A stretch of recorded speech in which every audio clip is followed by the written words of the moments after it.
Books have always been an intense point of discussion among people and their thoughts. Books have changed many people's ideologies, and they have also modified and chiseled the way people have been living in the society, or their thoughts or their habits. Well, let me introduce to this darker aspect of the literature where even the gender discrimination and gender bias created a black mark over the aspects of literature and the people who are becoming authors. We generally assume the fact that people who are reading books or people who write the books, that is, the authors or the poets, are generally the people who are having a greater aspects of understanding the life and understanding the things around them. But presenting to you the most darker side of the literature, that even it was not escaped from the brutal actions of gender bias. So I would rather call it as the patriarchal literature, which unfortunately even prevails today in the 21st century. Hello everyone, this is Achyut Murari from the first year MBBS Osmania Medical College, and welcome to my channel Among the Pages, where I talk about the books and the content written among their pages and publish the videos about bookish content and personal development tips.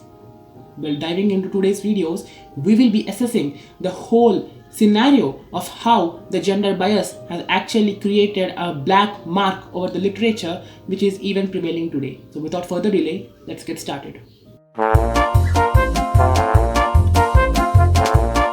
Before we dive into the proper discussion of this book, let me present to you a graph which was published by The Pudding and whose information was actually taken from the New York Times best-selling novels. And here is the graph. And from this, it is very much clearly evident that the number of books which were actually selected or which were actually called the bestsellers were mostly from men and rather not from women. There's a huge disparity in the numbers and even the percentage of women who are showing interest in being authors, and there's a huge decline in the number of books which are actually reaching to the markets which are directly from the women authors. Well, suggesting to you the next chart. In this chart, it is very much clearly evident that in most of the genres, only men have a greater scope and they are literally acing at that aspects. Well, comparing to their female counterparts, the percentages of men who are involved into literature and the genres which are so-called the bestsellers are majorly from men and not generally from women. Only the romance genre is being suggested as being befitted by women. Do you think this thing is something related to misogyny? And I would absolutely say yes. Why do we always think that romance is the only aspect which women can successfully be at? Why not the other genres such as fiction, mystery, thrillers? Haven't we seen greatest authors or greatest poets who were women but also aced in each of these genres such as Agatha Christie or J.K. Rowling or Virginia Woolf? We all have witnessed the great artifacts and the great books which were written by such great women, but we still pay least heed to any such writers. Let us take an instance. Just go into your bookshelf, even if you have 2 to 3 books or just a whole bookshelf within yourself in your home. Go there and do check out how many books out of the whole content which you have are actually written by women authors, and you will be absolutely shocked to know the fact that almost more than half are actually written by men and not by women. And it is clearly evident here that there is no more gender equality which we have been striving for these long years. In 21st century, there has been immense change in the thought processes of various people. There has been immense developments in all the fields throughout the globe. But still, do you think we are lacking in the basic aspect of considering gender equality and the gravity of literature? Not many women seem to become a successful author because primarily, and that comes as the partiality or the bias which has been shown towards women. Well, speaking about this topic, I would like to present to you one such instance which most of us might have known but would have not paid heed, but we need to understand the gravity of that. Many female authors in the past were forced to use a male pseudonym in order to get published, and that would be shocked to discover that this practice still happens today. Louisa May Alcott published as A.M. Barnard, Mary Ann Evans under the name of George Eliot, and the Bronte sisters, Anne, Charlotte and Emily, under the names of Currer and Ellis Bell.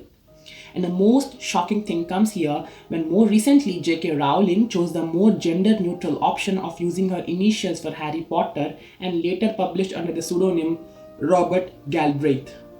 In genres such as detective fiction and science fiction, it is often assumed that male authors have fared better, or worse still, that their male readers would not like to be seen reading a female author. We as readers need to understand the gravity that literature is completely beyond the walls of gender.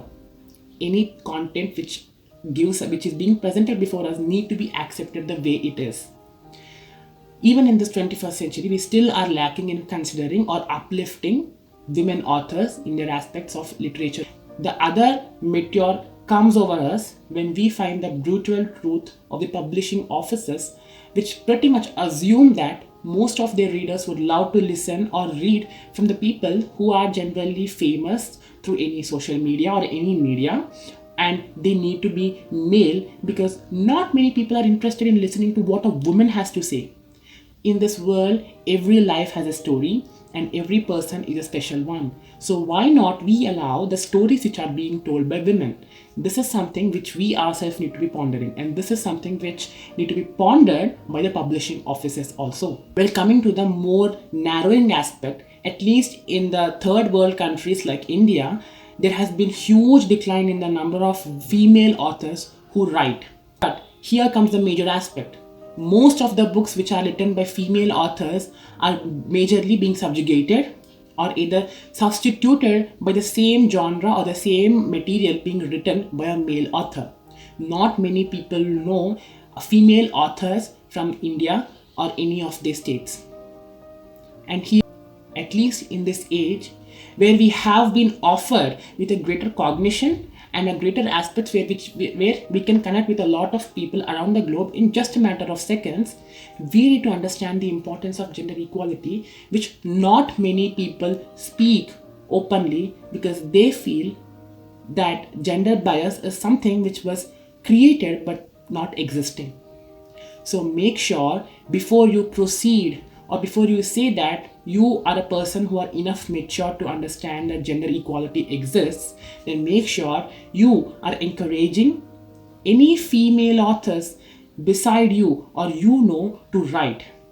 The way an author can be encouraged is only by reading their books, understanding their story, and giving them a platform to present their story. If there are no listeners, there is no teller, and if there are no followers, there is no leader. So if we give a proper platform to any of the person who wants to speak or who wants to share their story in bookish market, then please welcome them open-heartedly so that this world can actually become gender neutral even in the aspects of literature. So till date, we can clearly say that this whole literature aspect is still a patriarchal one and hence called a patriarchal literature. Hence, it is now the time where social media and a lot of other media is being prevailing and is giving equal importance with that of the physical books. We need to understand that if we readers do not encourage them, then no one is going to encourage them. All these statistics clearly prove the fact that we haven't heard their prayers till now. At least from now, we need to heed to all the requests or all the stories which are being told by women, and we need to encourage them because every person is special and everyone's life has a story to be told, and we need to listen to that. That's all for today, guys. Thank you so much for watching. We'll be meeting you in the next video. Thank you. Bye-bye.